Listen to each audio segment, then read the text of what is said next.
Hey, FanboyNation. This is your pal Daffy Duck, and you're watching. You're watching. We're watching. You're watching Fanboy. Fanboy. Fanboy. Fanboy. Fanboy. A fanboy, etc. FanboyNation. Dot. I assume Tom. I was lucky enough to discover this band and their latest single, Game of Illusion. Today we are talking to members of Cranberry Suit. We got Ravenhawk with us, and we got Brad Thomas Soul. Gentlemen, how are you today? Hey, you? Listen, I'm great. Your publicist, Raquel, hit me up. She's like, you got to check these guys out. I love that you guys got some 70s influence. I was saying use guys, like I'm from the Bronx. No, you guys have got like some 70s sound in there, a little bit of Soundgarden, a little bit of Alice in Chains, 38 Special. You guys created your own sound, and this all started in 2019, so congratulations. Thank you. Yeah. I'll be remiss if I didn't ask, how'd you come up with the name Cranberry Suit? So I saw a Craigslist ad for this guy around 2018, maybe, something like that. And he played acoustic guitar, and so we hooked up, and just me and him, and he wrote some really cool music, man, like really cool, like Zeppelin, all of Zeppelin's acoustic kind of sounds. It was crazy with the 12 string. And anyway, he wouldn't commit to a name, and man, I brought every name that I could think of that I had in the vault. Even I opened the vault, and pulled out the band name, because that's a hard thing. And he wouldn't do it, so he just, and I think it's because he didn't want to play live. And so he just threw out Cranberry Suit, like thinking I wouldn't like it, and I was like, oh, I like that. And then he was stuck, so we kept the name. He took off, but we kept the name, and I hooked up with Raven. And we've been Cranberry Suit ever since. It's always funny how stuff like that happens. Like someone will throw out a name, and you guys will be like, "All right, that's stuck." And then like Motley Crue, when they pick Crue, CRUE, like a Germanic spelling, and then they were drinking Lowenbrau, which is a beer that's no longer in existence, and took the accents from that, stuck that in there for their thing. Brewery out by me called Brewery X. It was just a filler name till they came up with something else, and nothing sounded better than that. Right. Like this happens quite a bit. Right. It's funny because, like I've always said, nobody really cares what your name is unless or until your product's good. If your product's great, they don't care what they got to call it. They're going to remember it. If the product's no good, no one's going to remember it. So just name yourself. It shouldn't be that big a process. Right. And here we are 6 years later, and you guys made it happen. Yeah, it took a while, man. It seems like it's starting to pop all of a sudden. Yeah, we've definitely broke some personal best in the last 2 weeks. Definitely broke some personal best. What's the personal best? Oh, well, I can keep track of Spotify just to see our streams, but record sales, Mike keeps track of that, and we were number, I think, 7 on new metal ads last week, I think, for the radio stations. And we were in good company. I think we're the only band in the top 10 that wasn't like on a Napalm or Century Media or something like that. It was just us and Fire Rock Music Group, man. So, yeah, and just the record's getting listened to a lot more than anything we've ever put out, for sure, on the streaming side of it. Dude, that's awesome. Congratulations. Thank you. Thank you. The way the record industry has gone since the late 90s, Napster came about and then iTunes and everything else, it's kind of hard to bust through. Not only was it the record labels that controlled everything, but now that the algorithms control it. When you get to a point where you guys are now, that you're able to keep track of that and realizing that you're picking up steam and connecting with an audience, how much more fulfilling is that than having some executive point their finger at you and go, you're going to be the next best thing, or, track 3 needs to be the single versus track 7. This one's going to be the B side. This one's going to be the A side, and so on from there. It's interesting because as everything has actually gotten more kind of sanitized and digital with the whole streaming process, and the availability for DIY projects.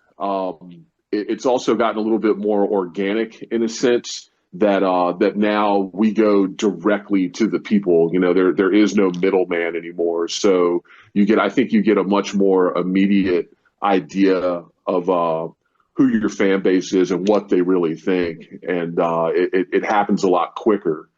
So in that regard, it's pretty cool, but it's different. You know, we remember it. I remember when you'd hear your favorite song on the radio, you'd call, you know, into your local station and, you know, bug the shit out of the DJ to request it over and over again so you could keep listening to your favorite song all the time, you know, and that's how everybody got to know what was going to work or what wasn't, and I think there was more exposure for bands when that was happening versus today, where you have to meet an algorithmic, you know, criteria to get the access. But once you get into it, you know, with Nomad, our latest release, it seems like we're starting to break into that, and the response is really positive. So it's cool. No, I'm digging that. And the cool thing is with this, in comparison to, you know, the old days, let's throw this out there for people that are really old like myself, where you request the song come on the radio, you get the tape recorder, try to record it off the radio, and then the station ID hits right in the middle of the chorus. Yeah. I remember that too. Yeah. So I've been told. You know, when you guys get to work together, I mean, it's been 6 years, it's hitting for you. The new single is great. You know, what's been the general reaction from when inception of the album to now it's released with Nomad? Go ahead, Ray. It's all been really positive. You know, over that 6-year period, I think the thing that the outsiders don't realize, you know, about how Cranberry Suit has transformed, you know, since 19 is it took us 4 years to get a consistent lineup. You know, it really, for the first 4 years, it was primarily just Brad and I. We'd always get one or the other. Like we had a great bass player for the first couple of years, but couldn't nail down a consistent drummer. So all of our efforts were not 100% of what we were capable of. You know, they were good, but we never really got to show the real the full scope of Cranberry Suit and what was possible. But for the last 2 years, we've had a consistent and the right lineup. We've got, you know, Jerry Trubman on drums, Brian Nelson on bass, and he was also really instrumental in the recording of Nomad. He engineered, recorded, mixed it, mastered it, all in-house. And Rob Munschauer on our second guitar. So it let what was the real authentic vision for Cranberry Suit really produced.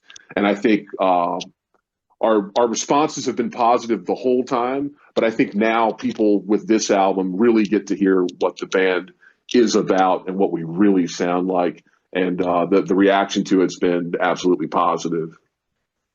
Take us through writing. Well, I'm sorry, go ahead, Brad. No, I was just saying I agree 100%. I am too. Yeah, take us through the latest single, Game of Illusion. What was the writing process for this song? Like, some songs come about and you can write it in 20 minutes and it's over, and then other songs you'll have a hook in your head for like 1.5 years to even 5 years, and then it finally clicks and goes, all right, now I got the chorus for it. So Mike will and this is the way I've written with bands throughout my life, different ways, and, you know, recorded different ways, tried different things during the process. But with Mike, it's basically the way I did it when I first started playing in bands when I was like, I think I was like 16, and I got to my first rock and roll band. And it was the guitar player who would write a riff, and he'd throw it to me, and just like what Mike does. And then if it clicks, it'll come easy. So Game of Illusion actually was one of the easier ones for me to write. Most of all the ones on the record were. Mike, I'll hear the melody when he plays the riff, and then when the band starts playing the full song, I'll actually hear the melody. And a lot of times, the lyrics that come out of my mouth on the chorus, that's usually what I grab first, will be the lyrics that end up being what the song's about. They don't really change. And it's a trip how subconsciously or whatever it is, my mind is on a topic, whatever's happening in my life, and it just comes out in poetry while they're playing the song. And then I just go through and I put the lyrics out, get them all out, the direction I'm going with it and what I want to say. And I always have something to say. And then I comb through it for about 3 weeks, and I take out words that I just don't feel inflect the right vocal incantations or whatever it is that don't sound right. And then I get together with these guys, and the first time they ever hear me sing the song is when they all know the song, and I come in, and I love watching the expressions on their faces when they're all, oh, holy shit, this is cool, so yeah. Sounds like a great process that's been working for you. Yeah, it's a lot of fun, man. We're having a blast. Cranberry Suit, seriously, is a band of guys that have been through all of the BS you can go through in life already. We've already almost died so many times from just being a man in this world and working. And we've been through all the stuff, everything bad that you could think would happen to a man during his life. We've already been through it. So we don't care anymore. So it's such a great place because we're just fans of music.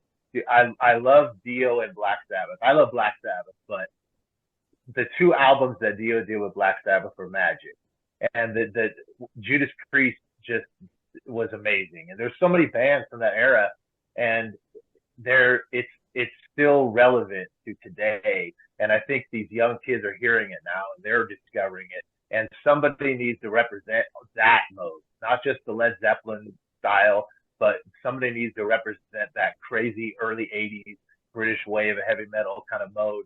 And I think it naturally comes out of us and ends up sounding like that without us even, like, we don't have a certain, we try to follow. We just see what happens when we put the song together. And it tends to sound like all those influences like you were talking about earlier. You know, with something like this, and you bring up Sabbath, and that Heaven and Hell album is untouchable. I mean, it's one of the best things that Dio's ever done. And post Ozzy is incredible, and it's hard to follow up Ozzy Osbourne. So when they did that, right, you know, it was like, all right, okay. No wonder why Ozzy was struggling in '79 by himself. Right. Yeah. When you guys are strumming around and coming together and figuring out how you're going to work together as a band, you know, like as you put everybody together and fill in the pieces and fill out the puzzle, like, do you guys get a feel for each other of stylistically first or personality first? Because you finally finished the lineup, the debut album is out, everything's hitting, and you're getting noticed. So, like, how did those components all come together? It just kind of happens, you know, like, like Brad said, you know, we've all been doing this. I've been in bands since I was 15, you know, so from the days of 4 guitar players, 1 drummer, no singer, you know, all playing Looks That Kill by Motley Crue in some dude's mom's basement, you know, for 8 hours. And, you know, to hear, after a while, you just kind of, like the guys we have now, the trick to finding the people that was going to work was, like, you know, we had to find people that obviously were serious about their craft. And then we're also committed to, you know, basically the dream, you know, that Brad and I had to sell this to them. And it had to be an easy sell. And so I think the thing that I admire about the guys that we play with now is everybody showed up prepared to play and to go. You know, they, like, from the first time we played with each of them, they were ready to go that day. And so for me, that told me all I needed to know about the chemistry of the guys, because everybody else prior to them, oh yeah, we'll get to it. You show up, you set up these rehearsals, you rent the space, and the guy doesn't know the song, or they're not as proficient as they led you to believe they were, at their instrument. But this current lineup that we have right now, our rhythm section showed up. They didn't know each other. They had never played together before, but you'd have never known that from listening to them together for the first time. And I've known our other guitar player, Rob. I've known him for a long time, and have always wanted to be in a band with him. I'd go see other projects that he was in. So I'd gotten to know him over the years and just knew he was going to be the right fit for this project. So what is the touring schedule? I'm sorry, go ahead, Brad. Just real quick, what Mike was saying. We both been in a lot of bands. I don't know if you've been in bands, but if you have, you understand. But the chemistry with these guys is crazy. We all work for whatever reason. These ingredients make a really good soup, man. And we're already like the mindset. We just released our record like a week and a half ago. Me and Mike were talking today, and I think we're going to start writing a new one. So we're on record. And we have a few ideas, but this is crazy how creative this group of guys. I say they're very fertile, and it's true. We're so fertile, man. I think we've got 3 albums of stuff in us this good or better. Down. More. So I'm digging the Nomad cover for the album, but for the follow-up, since you guys are Cranberry Suits, are you going to do like a Kiss style Dress to Kill where everybody is in a cranberry colored suit? Negative. Although I might get some white clogs though, and rock the G-Man's look, because when I was a kid, I just thought his makeup, that suit, and those clothes tucked it off perfectly. Yeah, you'd be like 6'8". Yeah, it never hurts to ask. I mean, suits in the title, so yeah. Yeah, just picture like a dude in the 70s walking down the middle of like Chicago in the summer, and just with his felt cranberry suit on and his hat a little sideways, and just that's Cranberry Suit. We're not in a hurry, and we like the groove. That's us. So take us through the latest single with Game of Illusion, and Game of Illusion, excuse me, and how the song itself came about, the subject matter for it. Like, what was the inspiration for it? Because sometimes you'll hear a song that's like, oh, that's great, and then all of a sudden it'd be like, oh, I was riding the bus, and they're like, how'd you get that from riding the bus? I know, right? Go ahead, Raven. We were about halfway done with the like all the initial rhythm tracks for the record.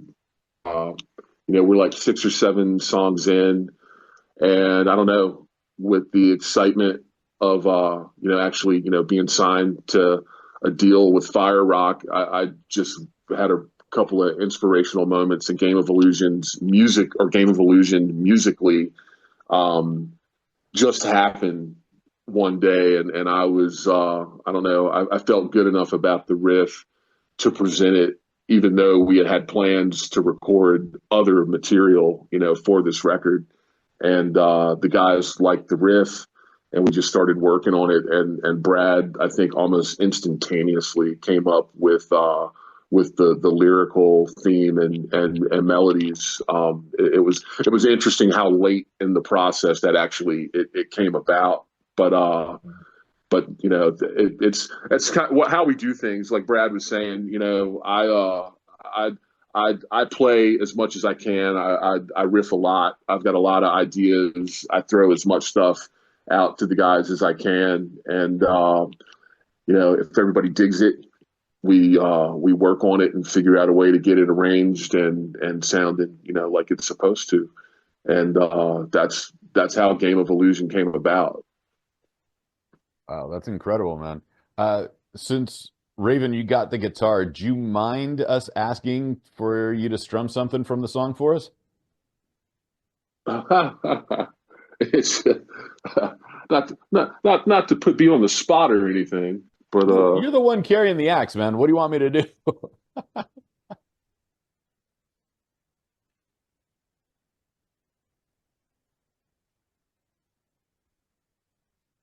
I think we lost the volume, actually.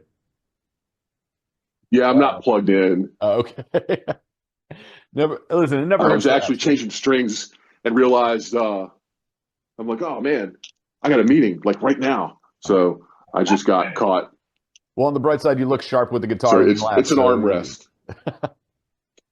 listen, never hurts to ask, right? Right. Yeah. No, yeah, closed mouth never gets fed. Listen, Yeah, we're going we to link like it. everybody to the video anyway, so we're going to be good to go with that. Sweet. Yeah. And the music video, how'd the music video come about?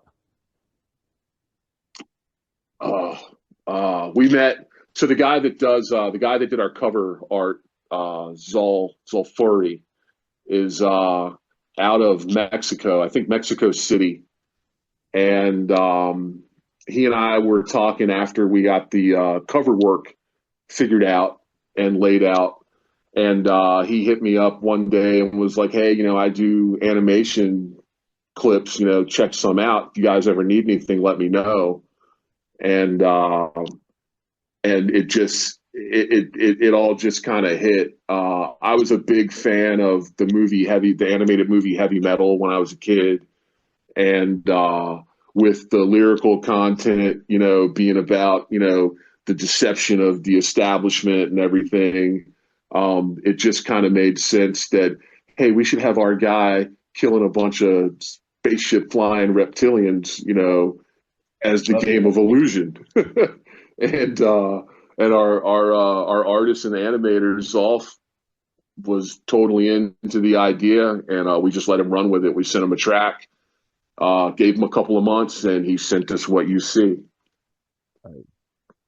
And I see a lacrosse stick behind you. I have to ask, have you guys played at any of like the professional lacrosse league games? Like, No, I never played professionally. I came in Arizona, up in Northwest Tucson, and I played all through school. No, but I mean, like, have you guys performed like during the quarter break or the third break or Oh, whatever?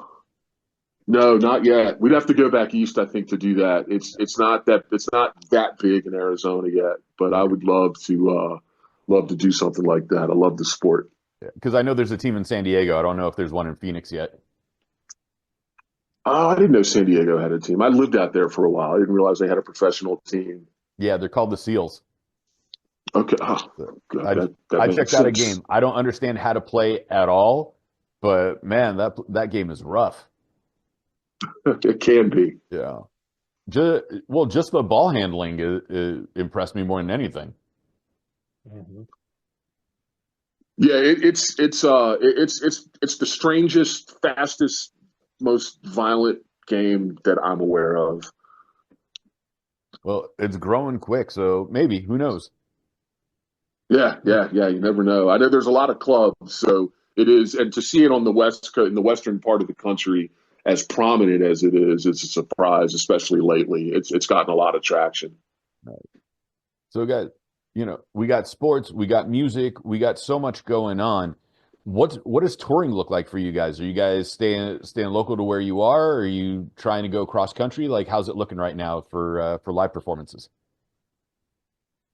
We got a couple of shows coming up. We're doing a charity benefit, all ages charity benefit in Tucson at a place called Groundworks on May 17th. And then we're going to play in Southern Arizona on the 31st of May, just a regular bar gig. But we're really trying to focus on prepping for the next record and trying to get this over in Europe for a little bit for a tour as far as touring goes. That'd be cool. All right, gentlemen, I'm gonna leave you with this. It's Friday night. I wanna like cruise down the strip. I live by the beach, so I want to cruise down PCH. Why do I got to put Nomad on? Uh, because every time you've ever imagined the perfect song with the top down or on your Harley, just letting all your troubles go away, putting the work week to bed, getting ready to go party. Nomad or Game of Illusion is the song that you want to do that to. That's how you want to start your night. Gentlemen, I really appreciate your time today. It's been a great pleasure talking about the song Game of Illusion, the debut album Nomad. I love chatting with you. I got to see you guys when you come out to California. I got to see you guys perform live. Brad Thomas Soul, Raven Hawk, Cranberry Suit. It's been a great pleasure. Thank you. Thank you. By the way, where can we find you guys on social media if we want to connect with you? And where can we find the album on Spotify, iTunes, or wherever else? CranberrySuit.com. Perfect. And everything's there. There's videos, all our social media links. You can purchase. There's links. Tower Records, Walmart, wherever you want to get the record, you can get. We got vinyl, which is cool. We got vinyl. See, I love the physical media. That's what I loved about CDs and records, is that if I ran into you guys and I had the CD in the car, I could just like run there real quick, pull it out, get it signed. You can't do that with Spotify. Yeah, and we do sign. We love it. We love meeting everybody out at the table. Awesome. Gentlemen, congratulations on the debut album Nomad, current single Game of Illusion, Brad Thomas Soul, Raven Hawk, Cranberry Suits. It's been a great pleasure.